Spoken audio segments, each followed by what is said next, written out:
Every time it rains in Kenya's towns and cities, our drains tell a story. Ones clogged by bottles, wrappers and plastic bags used for just a few minutes, but destined to outlive us for centuries. Across Africa, plastic has quietly become both a lifeline and a landmine. It packages our food, builds our products and fuels our industries. But it's also choking our rivers, poisoning our soil and flooding our streets. Tonight on Unpacked, we break down Africa's plastic crisis and meet the innovators that are turning waste into wealth.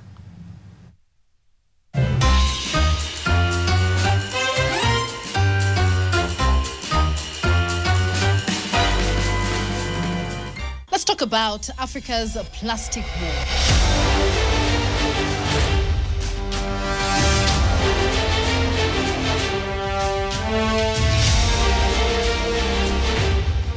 Increasing threats from plastic waste, the need for effective recycling and sustainable practices has never been more critical. The National Environment Management Authority has embarked on a countrywide crackdown on usage and disposal of plastics. No more plastic bags as from Tuesday. Kenya, with a population of 57 million, generates 28,000 of waste daily. And we need to bring in the technologies that can actually process the African waste, which is very different from the European waste. It keeps heaping and heaping and heaping. So the question is, eventually, how high will that heap go? Anyway, you guys, takataka ni mali. I buy these bottles. This is venye za karibu. That soda bottle you tossed today has two possible endings. It will block a drain during the next storm or get recycled into a school chair. Same bottle, two different stories. That's Africa's plastic war. The world makes over 400 million tons of plastic every year, but less than 10% is recycled. The rest piles into dams, rivers, and oceans. Here's the scary part. If nothing changes, by 2050, there could be more plastic than fish in the sea by weight. For years, rich countries shipped their waste to China. Now, for more than 20 years, China has been the world's recycling bin, importing and recycling massive amounts of waste every year. It has long been a mutually beneficial arrangement for China and the exporting countries eager to get rid of their mounting waste. But in 2018, China said enough and banned waste imports.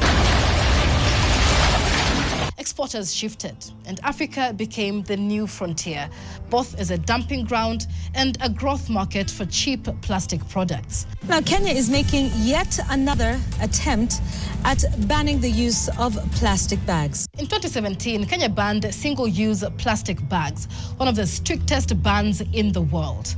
But let's be honest, enforcement is like a gym membership. We signed up with good intentions, but showing up every day? That's another story. Meanwhile, imports of other plastic products keep rising. In 2023 alone, Kenya spent over $804 million on plastics, bottles, packaging, goods that often end up as waste. The result? Flooded streets when drains clog, toxic dumps on the city's edge, livestock dying after swallowing plastic bags. But Africa isn't just taking the hit, it's also fighting back. Across the continent, innovators are flipping the script. Anyway, you guys, takataka ni mali. I buy these bottles. This is venye za karibu. Hizi quincha. Companies like Ghana's Jospong Group are building recycling plants. They literally turn waste into treasure. What I think Jospong is doing differently is making sure that the waste now becomes the resource. We call it waste is gold.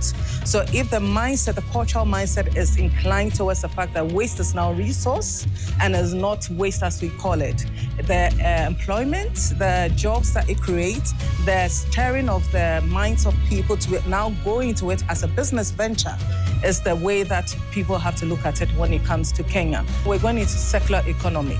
So with the circular economy, what you see in terms of impact is the environmental impact. The fact that you are retrieving waste from the environment, which will otherwise end up at the landfill, and you are thereby diverting methane production from the landfills. So you're reducing the carbon effect. The footprint now stretches across several African countries. Together, these efforts show that plastic waste isn't just pollution, it's also potential. The Zero Draft serves as a rallying call for global collective action for our planet through various interventions such as the reduction of plastic produced, elimination of problematic and short-lived plastics, investments in solid waste management policies, and a just transition by integrating workers, especially in the informal settings, to ensure that no one is left behind in the shift from a linear to a circular model of plastic life cycle management. 53,000 jobs can be created in Kenya alone, just from waste processing in all the counties put together. So it gives you the impact that it makes in terms of the employment, in terms of youth employment, green jobs. That is what it does. Then the social side, it helps the government in terms of policy, legislation, to be able to streamline when it comes to environment and sustainability. So when you're talking about the impact, you have the environmental impact, you have the social impact, and then you have the governance impact. Globally, talks are underway for a UN plastics treaty. It could set binding rules on how plastic is produced, traded, and even dumped. And regionally, Rwanda is the A student. Why do we keep this when we know very well the negative impact of it? Its 2008 plastic ban shows it's possible to enforce strict rules and make them stick.